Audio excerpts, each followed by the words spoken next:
तो सबसे पहले अपन एक डायग्राम बनाएंगे भाई। अपनी हेडिंग क्या है पहले आप पढ़ लो। सबसे पहले क्या लिखा है हेडिंग, बोलिए ऐसे का हेडिंग क्या है? Evaluation of miss statement during the audit. करते वक्त आपको जो भी मिस स्टेटमेंट मिले उसका इवैल्यूएशन कैसे करना है कि वो मिस स्टेटमेंट कितना टॉलरेबल है, कितना नॉन टॉलरेबल है, कितना सिग्निफिकेंट है, कितना नॉन सिग्निफिकेंट है, समझ रहा है? कितना मटेरियल है, कितना इमटेरियल है। तो सर ये कैसे करेंगे? तो उसका एक पूरा प्रोसीजर बनाया है हमने। सबसे पहले लगाओगे आप 315। 300 का मंत्रा का मतलब होता है बेटा identify risk of material misstatement. 315 लिखते चलो साथ साथ में मेरे। पहले आप आइडेंटिफाई करोगे कि रिस्क ऑफ मटेरियल मिसस्टेटमेंट कितना है, क्या है। और ये सब जो भी कर रहे हो आप ऐसे ऑडिट कैसे कब कर रहे हो? During the audit. During the audit. तो एज एन ऑडिटर आपको ऑडिट करते वक्त आइडेंटिफाई करना है कि मिस स्टेटमेंट तो हमेशा एग्जिस्ट करेंगे, मैं पहले भी बता चुका हूँ। ऑडिट रिस्क कभी जीरो नहीं होता है। तो क्या वो मिस स्टेटमेंट मटेरियल है या इमटेरियल है? क्योंकि अगर इमटेरियल होंगे तो हम उसे इग्नोर करके रीजनेबल एश्योरेंस भी दे सकते हैं। बट अगर वो मटेरियल है तो हमें उन पर लगानी पड़ेगी क्या, बोलो? Audit procedure. तो अब 330 बोलता है परफॉर्म ऑडिट प्रोसीजर्स।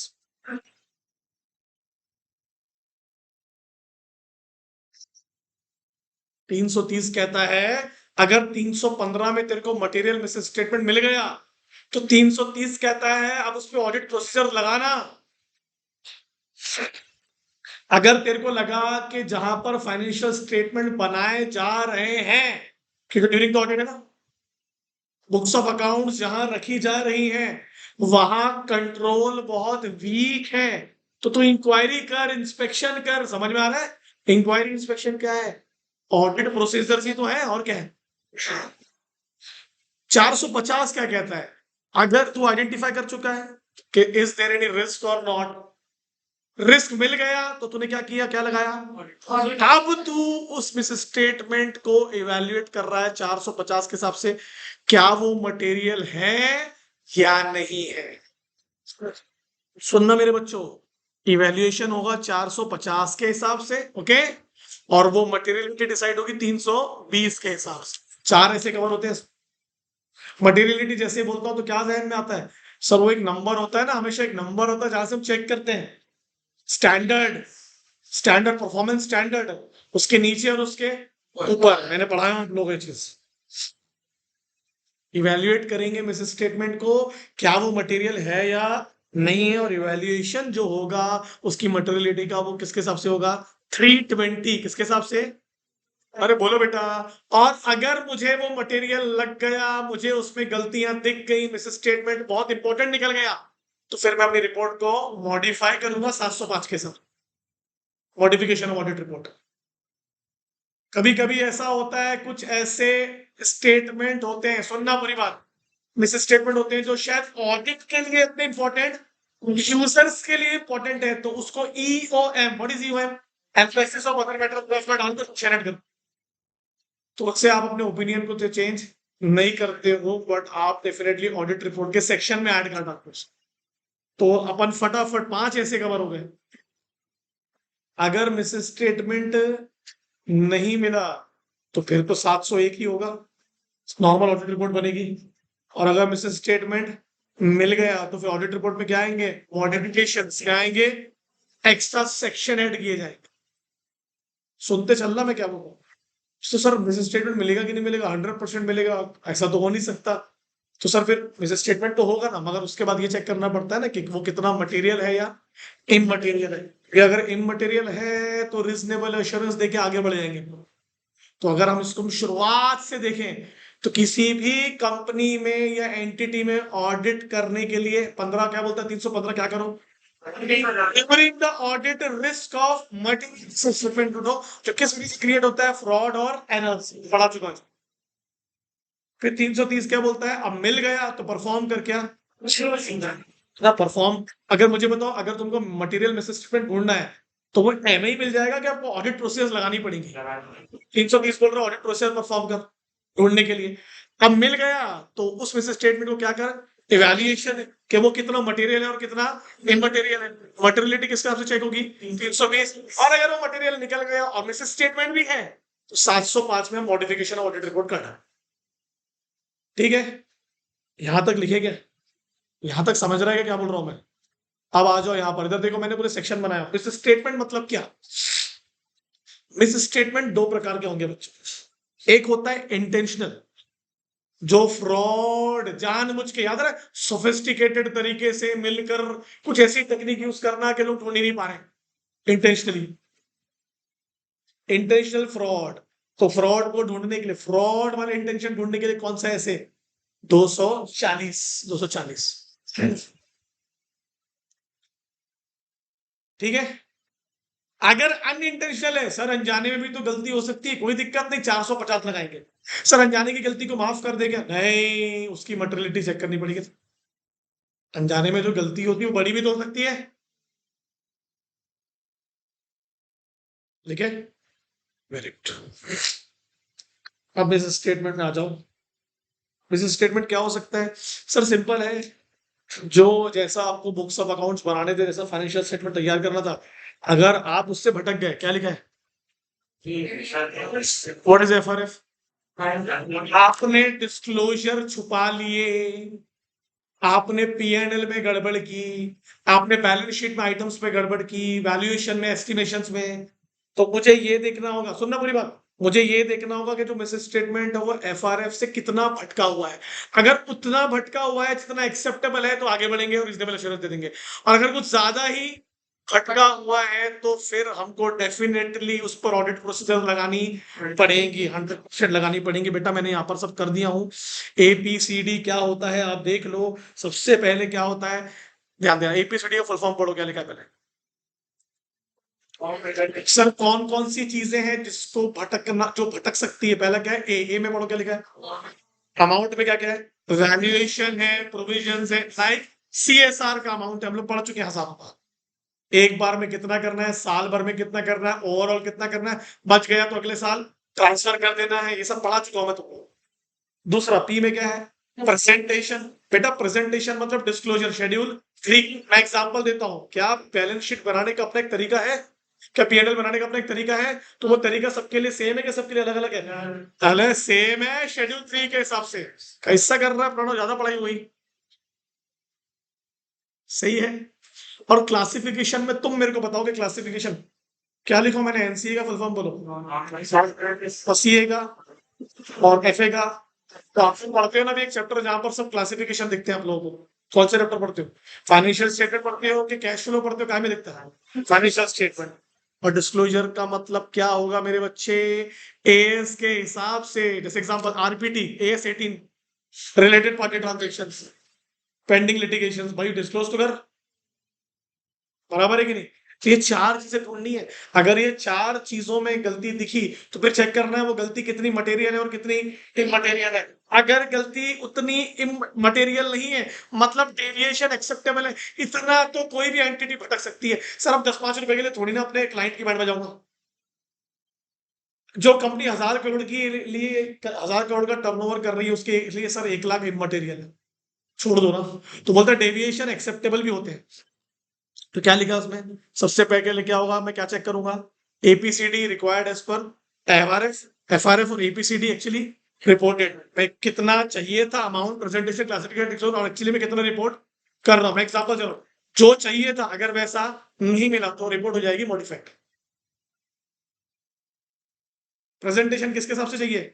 शेड्यूल 3 नहीं मिला तो डेविएट मान लूंगा। समझ में आ रहा है क्या? जितना चाहिए था एफआरएफ के हिसाब से, अगर वैसा मुझे नहीं मिला तो डेफिनेटली देखो क्या लिखा हुआ है, अगर इसमें डिफरेंस आया तो उसे ही मिस स्टेटमेंट कहा जाएगा। बहुत अच्छे से बनाया हूं, मेहनत से आपको ही बनाना है। तो दो प्रकार के डेविएशन होंगे, एक्सेप्टेबल और नॉन एक्सेप्टेबल। सर डेविएशन तो होंगे, हाँ, नॉर्मल है, गलतियां तो होनी है। और अपन तो कौन सी गलतियां पढ़ रहे हैं? अनइंटेंशनल गलतियां पढ़ रहे हैं। क्लिंस क्यों नहीं आया आदर्श? हाँ, इसलिए मैं रिकॉर्ड कर रहा हूँ, ये बहुत इंपॉर्टेंट है। 2 क्वेश्चन आए हैं इसमें, इस ऐसे ऐसे, इसलिए मैं रिकॉर्ड कर ले रहा हूँ। इवन आपको भी दे दूंगा रिवीजन के लिए। और एक बार गौर करो कितने सारे ऐसे कवर हो रहे हैं उसमें।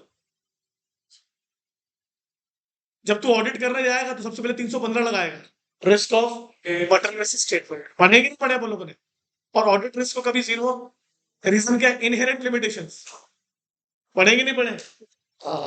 सर कल्यूजन तो हमेशा होगा। What is कल्यूजन? मिली भगत तो हमेशा चलती रहेगी कंपनी के अंदर। चलो यहां तक क्लियर हो गया। ये एपीसीडी भूलना मत। क्या क्या चेक करने वाले हो तुम? किस किस में डेविएशन चेक करोगे? पहला अमाउंट में, दूसरा प्रेजेंटेशन में, तीसरा क्लासिफिकेशन में, और चौथा डिस्क्लोजर में।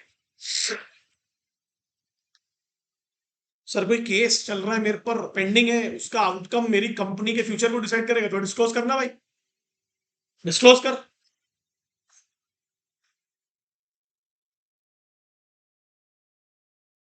लिख लिए? अरे बोलो। जो रिक्वायर्ड था, अगर वैसा ही एपीसीडी है तो कोई दिक्कत नहीं है, फिर तो मॉडिफिकेशन ऑफ ऑडिट रिपोर्ट का सवाल ही नहीं उठता। बट अगर रिक्वायर्ड कुछ और था और मुझे मिला कुछ और जैसा मिलेगा वैसे रिपोर्ट करूंगा। अगर दोनों में बहुत बड़ा क्या आएगा, डेविएशन, तो डेफिनेटली मैं मिसेस स्टेटमेंट तो मानूंगा उससे 100%। सिर्फ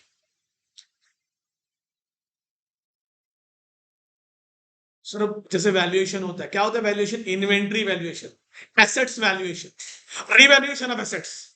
प्रोविजन किसके लिए करते हैं? Tax liability, contingent liability. पढ़े हो कि नहीं पढ़े हो? तो कैसे होना? ये रीजनेबल होना। कैसे होना? जहां मुझे अनरीजनेबल दिखा, अनयूजुअल दिखा, से रिपोर्ट कर दूंगा मैं। बढ़े आगे? अरे बोलो। चौथा, सब बहुत पूरे सीक्वेंस बना लिया है कि सीक्वेंस समझ में आ जाए। Sources and causes of miss statement. अगर गलतियां हो रही है तो उसकी कोई वजह होगी, वजह को भी देखना जरूरी है। बेटा आराम से पढ़ना, एक एक पॉइंट आराम से पढ़ना। मुझे बताओ, एंटिटीज में डेटा बहुत हजारों करोड़ों का टर्नओवर है, तो इतने सारे डॉक्यूमेंटेशन होंगे, इतना सारा इंफॉर्मेशन होगा, तो पहले उस इंफॉर्मेशन को फिर छांटा जाता है, प्रोसेस किया जाता है, तो पता चला गलती कहाँ हो गई, गैदर करने में हो गई। गलती कहाँ हो गई? प्रोसेस करने में हो सकती है गलती। क्यों नहीं हो सकती? कुछ बिल छूट सकते हैं, कुछ घूम सकते हैं, कुछ फट सकते हैं, कुछ नजरअंदाज हो सकते हैं, तो वो तो हो सकते हैं ना। और हम लोग कौन सी गलती पढ़ रहे हैं यहाँ पर? अनइंटेंशनल। कोई दिक्कत नहीं है, बता दो मगर हुई है। दूसरी गलती, सर कुछ अमाउंट और डिस्क्लोजर में लिखना भूल गया, ओमिशन। सर याद था, भूल गया मैं, पिछले 3 साल में लिख रहा हूँ मैं 3 साल से सीएसआर कर रहा हूं, मैं हमेशा बताता हूं मैं कितना खर्चा कर रहा हूं, इस साल भूल गया, माफ कर दो, लिख दूंगा। तीसरा, इनकरेक्ट अकाउंटिंग। जहां एस्टिमेट वर्ड आएगा जहन में क्या आएगा? Provisions, valuations. पढ़ेगी नहीं पढ़े? वहां लिखा मैंने, should be reasonable because it is judgemental. कितना होना चाहिए एक लैंड पर डेप्रिसिएशन, मशीन पर डेप्रिसिएशन, क्या पता? पता नहीं ना। तो वो डिपेंड करता है उस मशीन की लाइफ पर, डिपेंड करता है आपकी समझ पर, मैनेजमेंट की। टैक्स लाइबिलिटी के लिए कितना प्रोविजन कर रहा है क्या पता सर, वो तो मैनेजमेंट ही डिसाइड करेगा, उन पे डिपेंड है। कहीं लिखा है क्या ऐसा? सर बैंक में लिखा है इतनी एसेट एनपीए हुई तो इतना प्रोविजन। पढ़ेंगे नहीं पढ़े? 25%, 40%, 100% पढ़े हो कि नहीं पढ़े हो? अनसिक्योर्ड है तो 100% वहां रीजनेबिलिटी, वहां एब्सोल्यूट है, इतना हुआ तो इतना, क्योंकि बैंक के लिए है ना। नेक्स्ट क्या लिखा है? In appropriate selection and application of Byju's. Byju's जब 3 साल का कोर्स है, 3 साल के कोर्स का पैसा हर साल दिखाना, 1 साल में पूरा रेवेन्यू क्यों दिखा रहा है?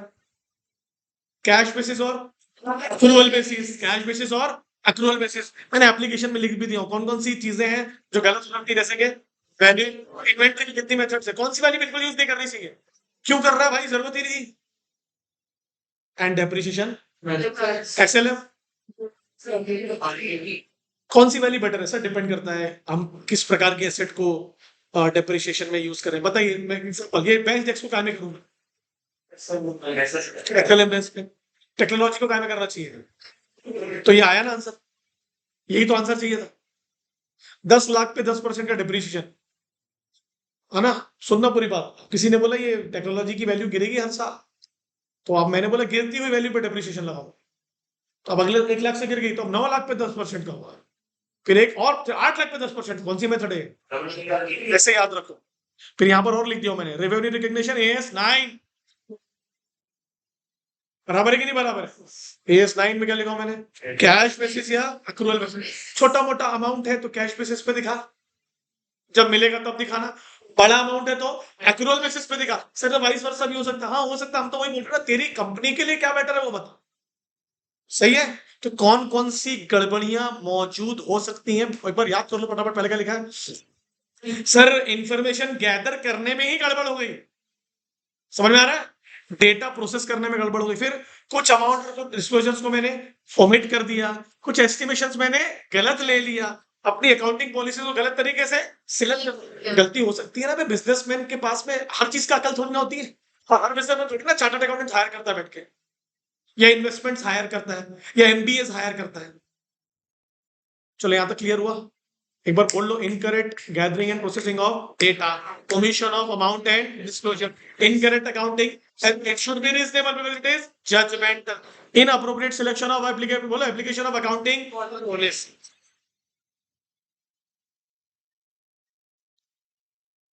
मिसेस स्टेट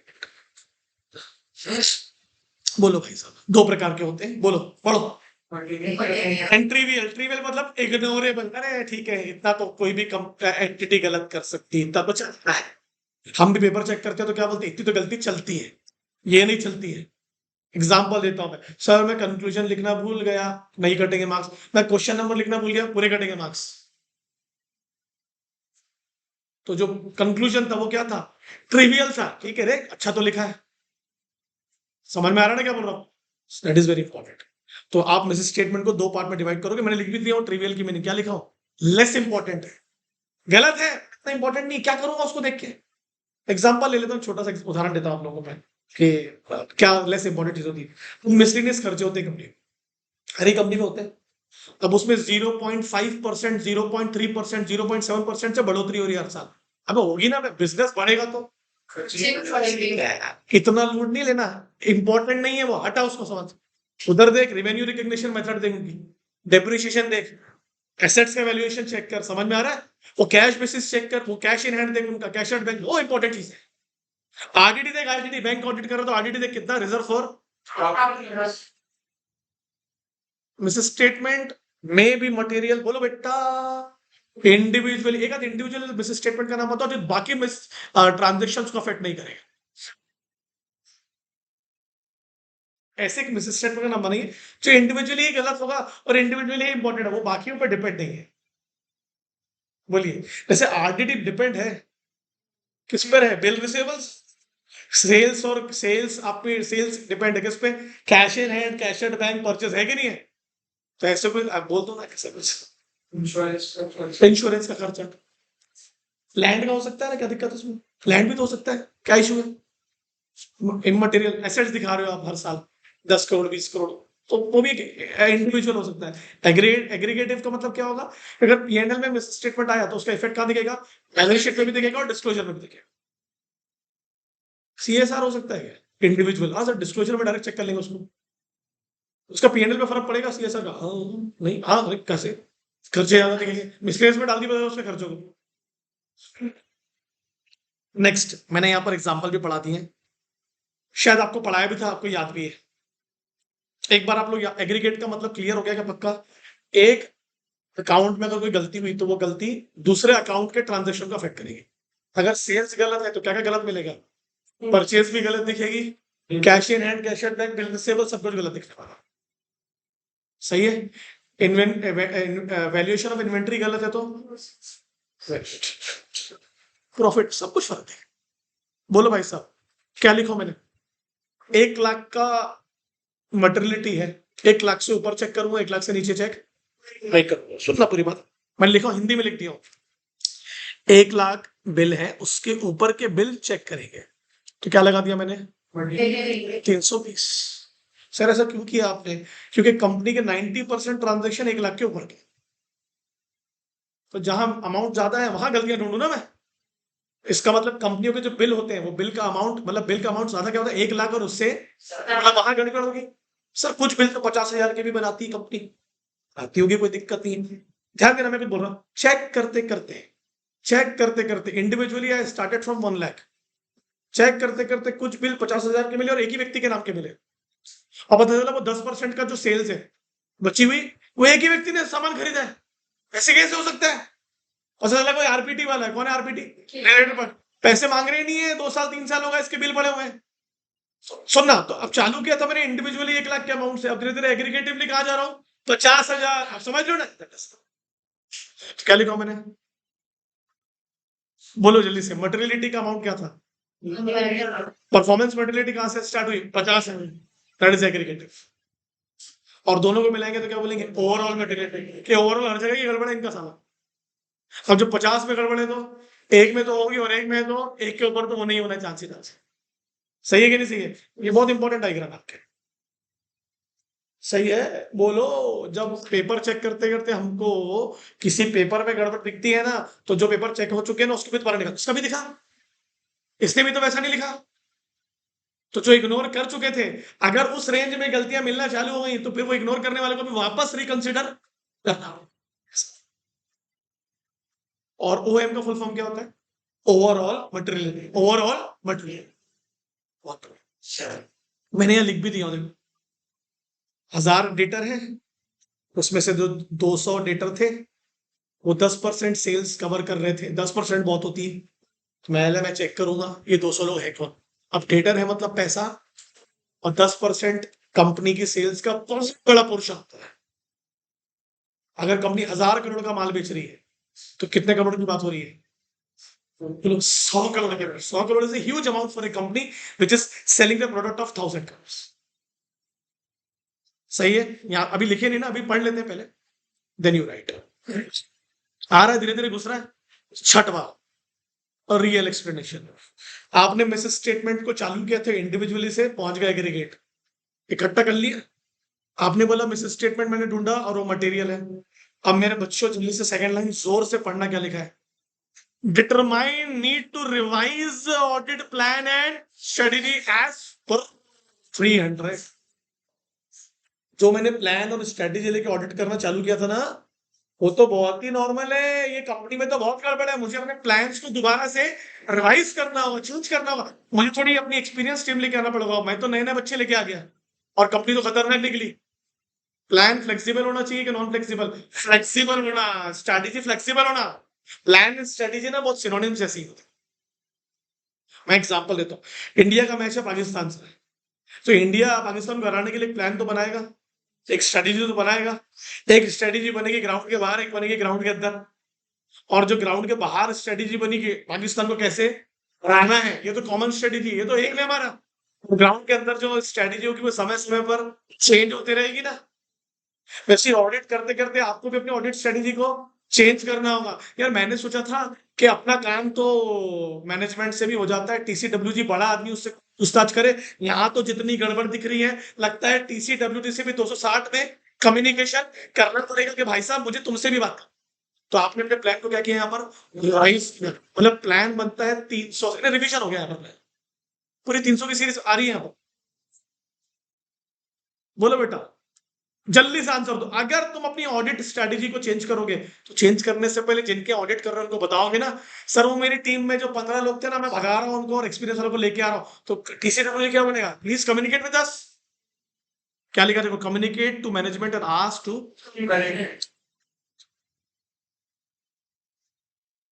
आपने मैनेजमेंट को बोला कि देखिए मुझे कुछ मटेरियल चीजें मिली हैं, अगर आप उसे ठीक करते हैं तो मैं भी खुश और आप भी खुश। अपन याद है पढ़ चुके हैं कि गलती छापनी नहीं है, गलती पहले मैनेजमेंट को बतानी है, कोशिश करनी है कि वो ठीक कर ले अपनी। अब मैनेजमेंट क्या करेगा दोस्त?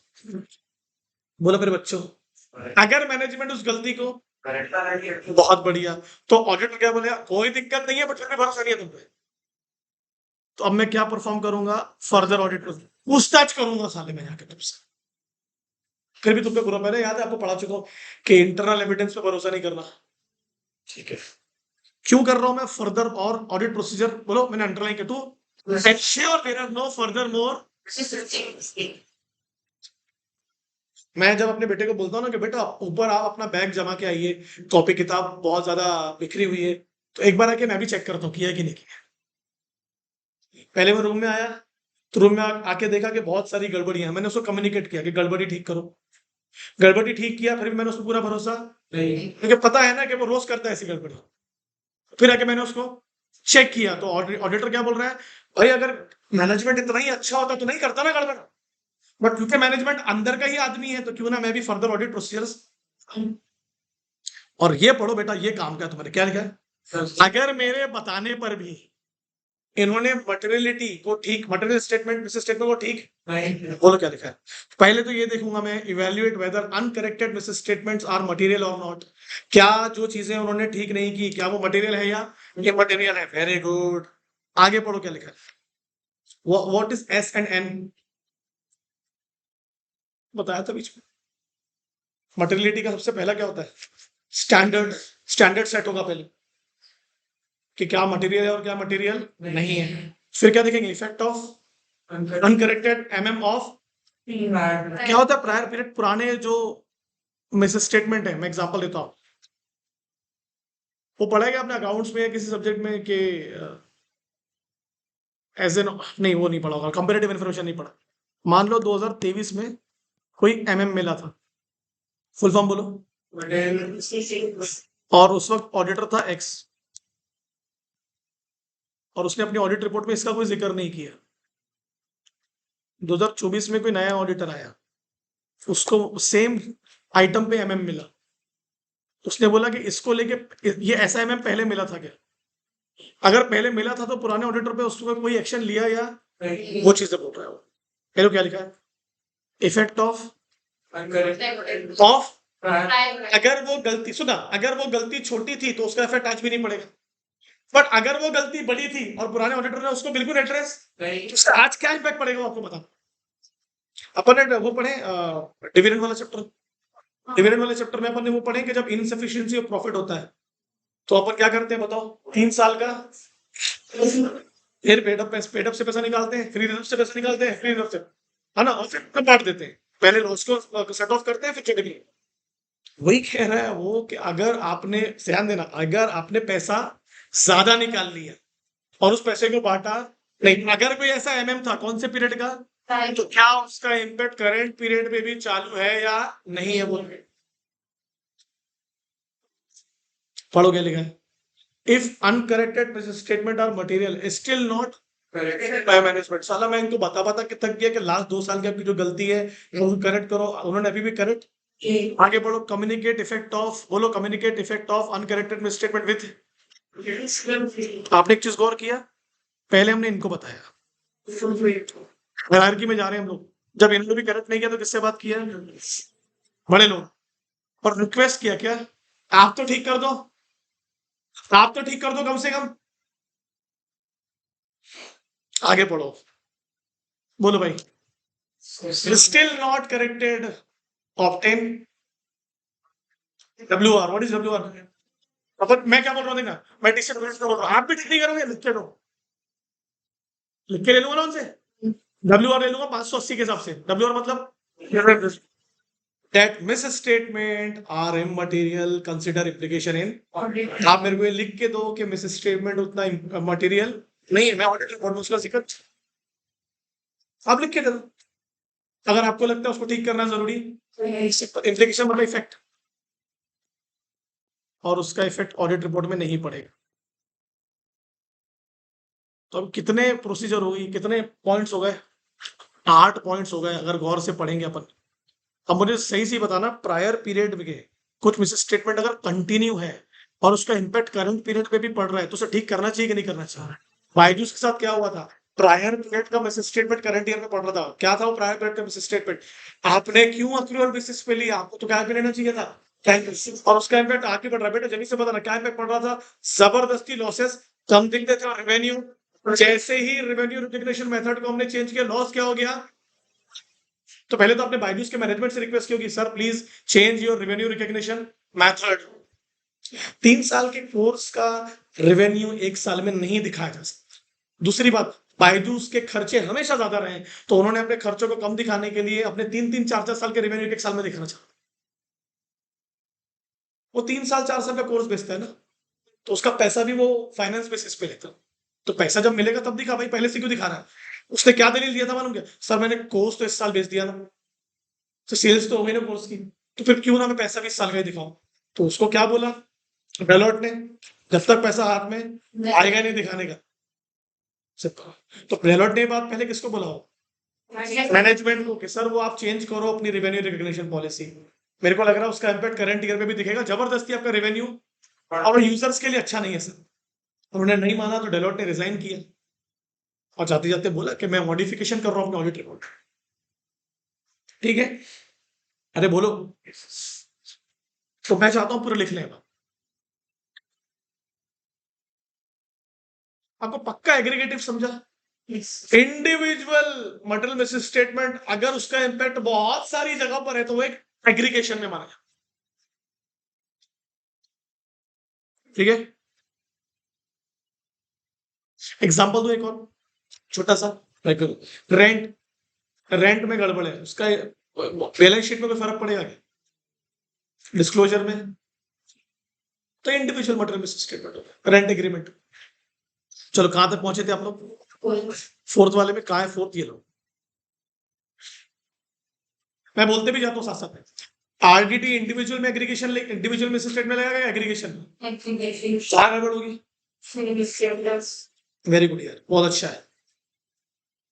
Insurance premium individual, salary and wages कैसे फर्क पड़ेगा?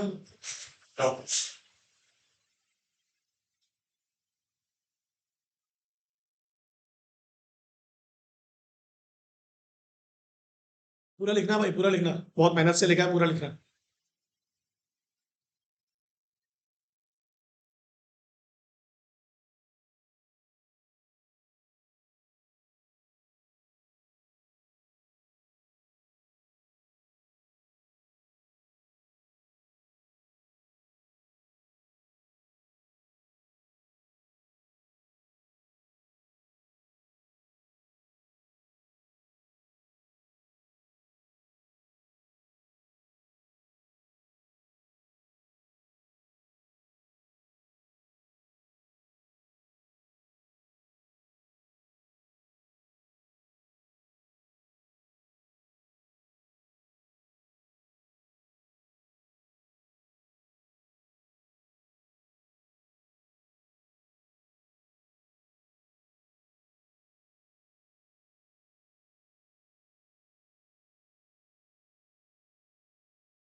लिख लिए?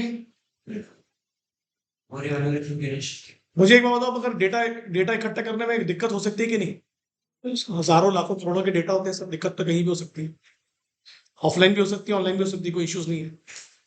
कई बार याद है आपके घर में पार्सल आता होगा, तो वो जो पार्सल लेके आता है वो बहुत ज्यादा बेचारा, सर वो मेरे को फोटो लेने दो ना, मेरे को भेजना पड़ता है उनको, वो डेटा भेजना पड़ता है, नहीं वो पूरा वहीं पर पार्सल खुलवाता है, फिर अंदर का फोटो लेता है, स्कैन करता है। डेटा ही तो है, डेटा ही तो है, और क्या है? कई बार वो लोग ये भी बोलते हैं सर कैश मत दो ना, ऑनलाइन ही करो ना, मैं कैश दे नहीं पाऊंगा, मैं अभी जा नहीं पाऊंगा, सबमिट नहीं कर पाऊंगा, डेटा ही तो है। चलो फिफ्थ वाले पे है, ये लिखे आप लोगों ने application, valuation of inventory, depreciation methods, revenue recognitions. यहां जरूर लिखना एएस, बोलो valuation of inventory AS, two ना? कितने सारे ऐसे कवर हुए हैं इसमें, आप देखते चलो, और एएस भी कवर हो रहे हैं। फीफो अच्छा है ना? क्यों? जो पहले आएगा वो पहले जाना चाहिए, होना तो वैसे ही चाहिए, कि पहले लाया क्यों? पुराना माल ये लिख लिए। फिफ्थ वाला कहाँ है? ये आया फिफ्थ वाला, भाई साहब बहुत प्यार से लिखना।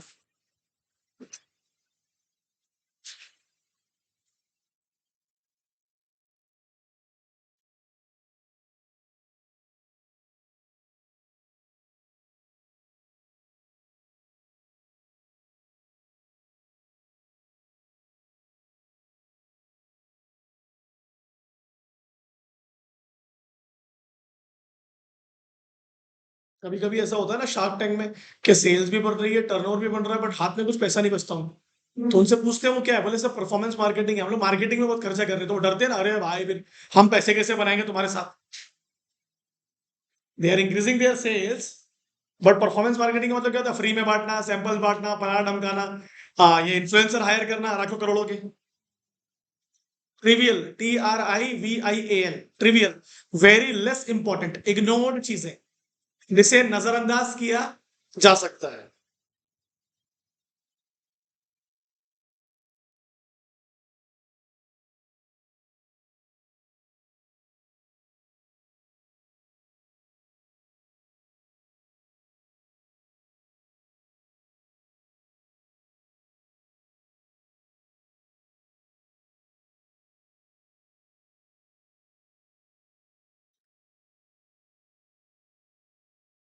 एग्जाम्पल ये नीचे है ना बेटा, ये एग्जाम्पल। मिस स्टेटमेंट में भी मटेरियल इंडिविजुअली, वो एक इंडिविजुअली भी बहुत इंपॉर्टेंट हो सकता है हमारे लिए, और एग्रीगेशन में भी हो सकता है।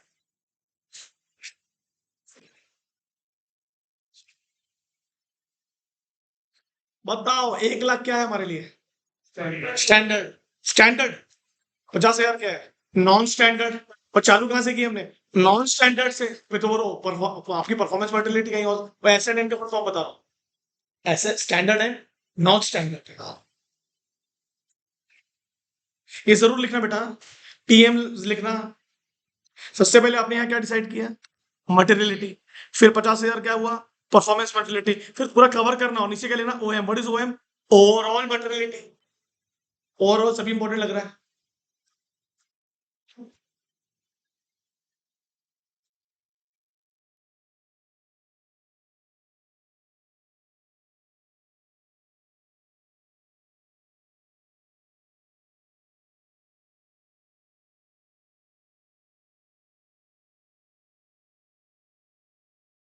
आज कौन सा डे है कार्तिक? भगत, किस डे है क्या आज? हक डे, हक डे क्या है? कौन सा डे है आज? मंडे तो है। अपने लिए तो सभी मंडे है बे। Every day is a Monday.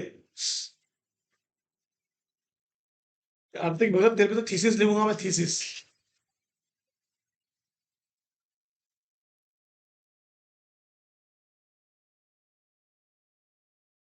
लिख लिए? आगे बढ़ू? अरे बोलो। फिफ्थ हो गया। Sixth, real explanation.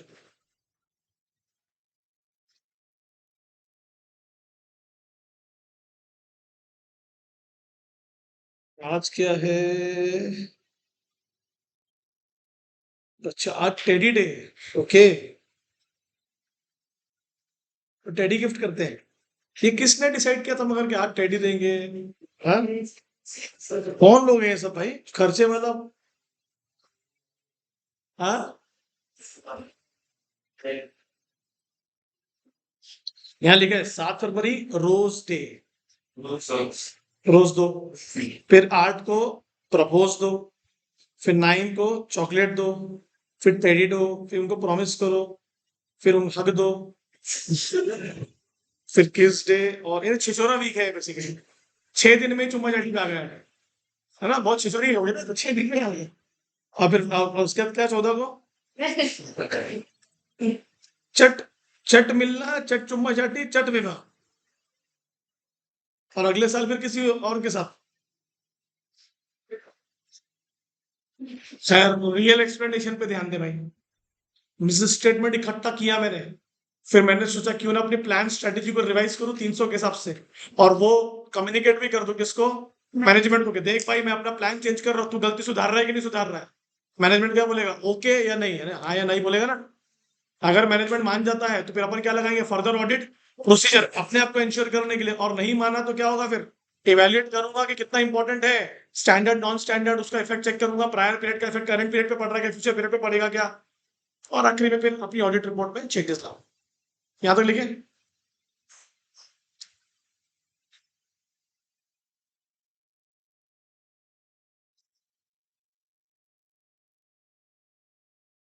देखो कामाक्षी, कामाक्षी की मीनिंग क्या होती है कामाक्षी, क्योंकि मैं कुछ और ही सोच रहा हूँ। वन विथ लविंग आईज, अच्छा, गॉडेस लक्ष्मी और पार्वती जी, ओके नाइस। कामा मीन्स लव एंड डिजायर, और अक्षी मीन्स आईज। सही है यार, आंखें तो अच्छी है तेरी। मेरे ख्याल इवेल्युएट का मतलब बेटा कहाँ लिखा है, evaluate whether uncorrected misstatement of material based on, कैसे डिसाइड करेंगे, एसएनएन का फुल फॉर्म बोलो ना, स्टैंडर्ड है नॉन स्टैंडर्ड, 1 लाख के ऊपर 1 लाख के नीचे।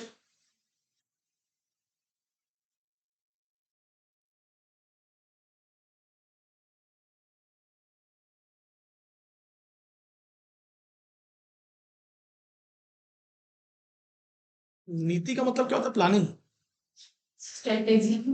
नीति मीन्स व्यवहार का ढंग, बर्ताव का तरीका, लोक व्यवहार हेतु नियत किया गया अत्याचार आचार। नीति, पॉलिसी, नियत और नीति बोलते हैं ना, नियत और नीति दोनों ठीक होते। संस्कृत में मीनिंग देख रहा हूं मैं तेरी, मैनेजमेंट डायरेक्शन, लिखेगा रे भाई, तो ये सब अंडरलाइन जरूर करना, फर्दर ऑडिट प्रोसीजर, मैं और परफॉर्म करूंगा, मैं कंफर्मेशन लूंगा, मैं एक्सटर्नल जाके बात करूंगा, 505 लगाऊंगा मैं एक्सटर्नल कंफर्मेशन। तुम पे भरोसा नहीं है मेरा, मैं डेटर से बात करूंगा, इतना पैसा डुबाया कि नहीं डुबाया तुमने।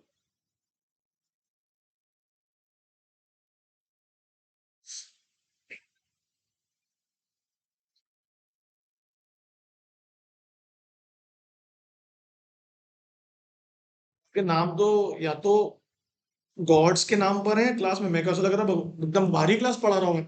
कार्तिक है, ये भी मेरे ख्याल से किसी भगवान के नाम से रिलेटेड है, कार्तिक। हम्म, गणेश जी, हाँ, Kartikeya, one who bestows courage and happiness, nice, courage, courage, लड़ना पड़ता है चीजों से, भागना नहीं पड़ता है।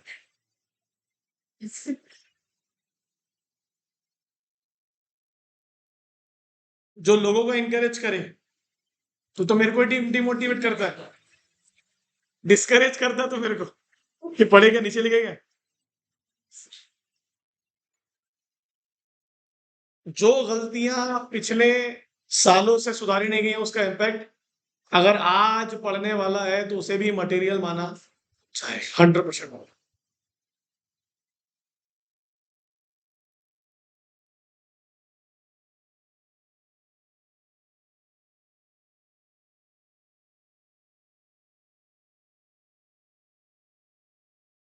गुंजन की मीनिंग क्या है, भैरव, औरे की गुंजार, औरे पक्षियों का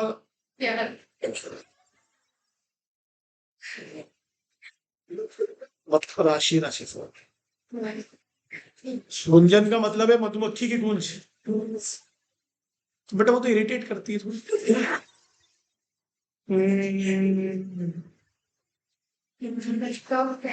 effect of uncorrected material miss statement of prior period, अगर पिछले मिस स्टेटमेंट्स अभी तक सुधारे नहीं गए तो उसका इफेक्ट क्या होगा, तो बेटा पुराने ऑडिटर की भी कॉलर पकड़ी जाएगी ना, साला किए क्या तुमने, और मैनेजमेंट को भी बोला जाएगा सुधार रही क्यों नहीं हो। अबे होता है ना, कई कई ऐसे लोग होते हैं जिनसे कंपनियां पैसे नहीं लेती क्योंकि रिलेटेड पार्टी में आते हैं, तो वो डेटर्स में दिखेंगे, अरे इनसे पैसे नहीं लेते आप।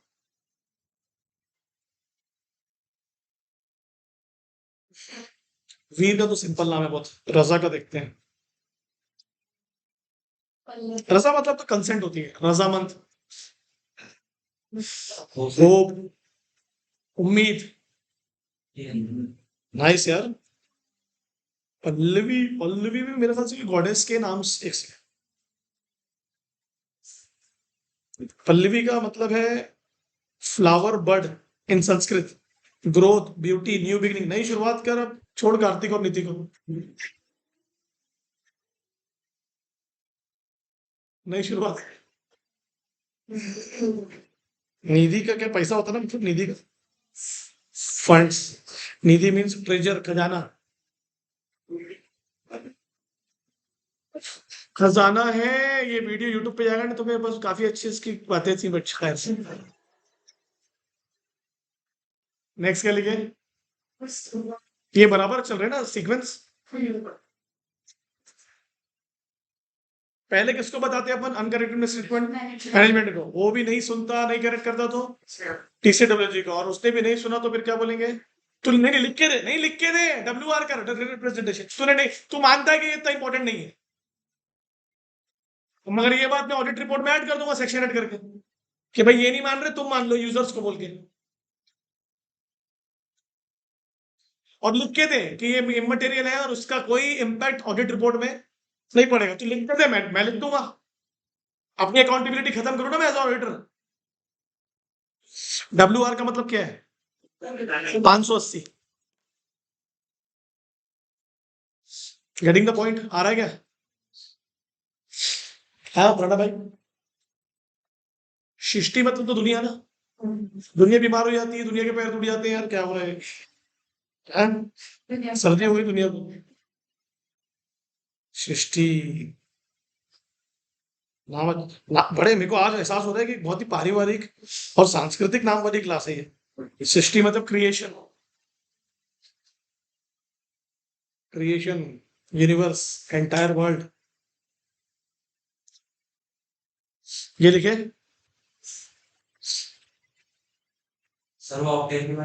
छोड़ना बे। W R. W R return representation. अरे उनसे लिख के लेंगे ना, कि अगर तुमने भी इसको ठीक नहीं किया तो लिख के बता दो कि उतना इंपॉर्टेंट नहीं है। ये बात मैं ऑडिट रिपोर्ट में बता दूंगा, है कि नहीं? कि मैनेजमेंट बोल रहा होता है इंपॉर्टेंट नहीं है, डिसिप्लिन बोल रहा होता है इंपॉर्टेंट नहीं है। भावी मतलब भविष्य में होने वाला, भविष्य का। लिख लिए क्या? अरे बोलो। तो ये खत्म हो गया अपना क्या? बोलो। निपटा दिया अपन ने, निपटा डाले पूरा, पूरा खत्म, निपटा है।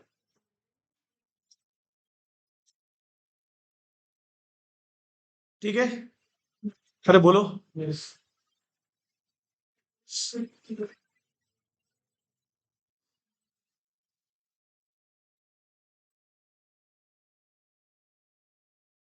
ये जो लाइंस है ना, सुनना, ये लिख लेना, नोट्स में है क्या? देखो बोला, खर्चे को प्रॉफिट दिखाना। थोड़ा नोट्स में भी कवर कर लेते हैं ना। मिला?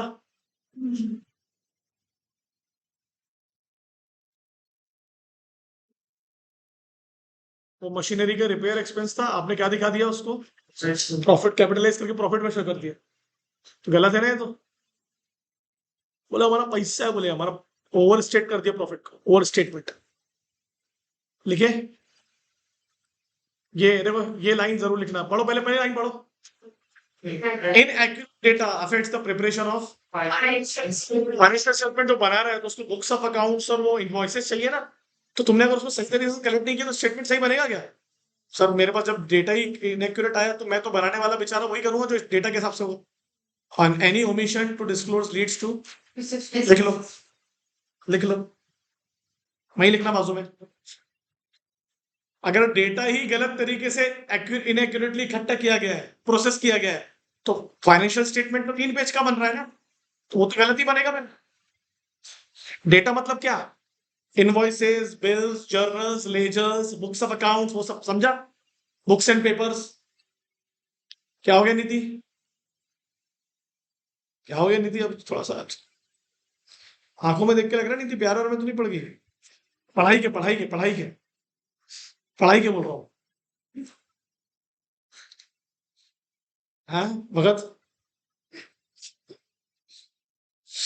भगत ने मैराथन लेक्चर्स लिए हैं। जैसे एक होती है 100 मीटर रेस, एक होती 200 मीटर, एक होती 400 मीटर। भगत ने लिया 8000 मीटर। नहीं नहीं ठीक है। बाबू कितने हुए? अगले इलेक्शन में हो जाएगा। रोज दिन दिख रहा है ना, तो 12 दिन से चालू किया गया।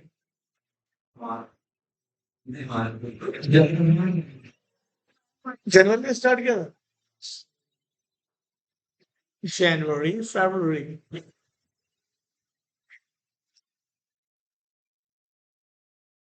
देखो, मटेरियलिटी के पास में जहां से आइटम चेक करना है, हर मिस स्टेटमेंट को चेक नहीं किया जाता।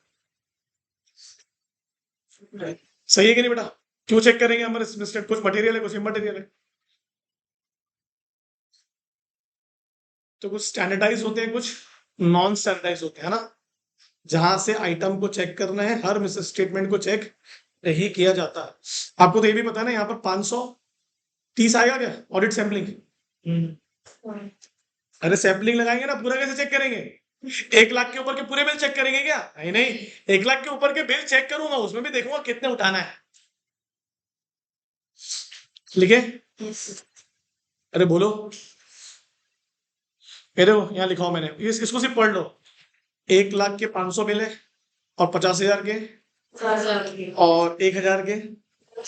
तो बोला यार मेरे लिए तो 1 लाख का बिल इंपॉर्टेंट है, क्योंकि बड़ा है, गलती वहां हो सकती है, बट थोड़ा नीचे से स्टार्ट करेंगे, क्योंकि 50,000 के कितने बिल है? 1,000, तो अमाउंट उसका भी उतना ही आसपास में आता है।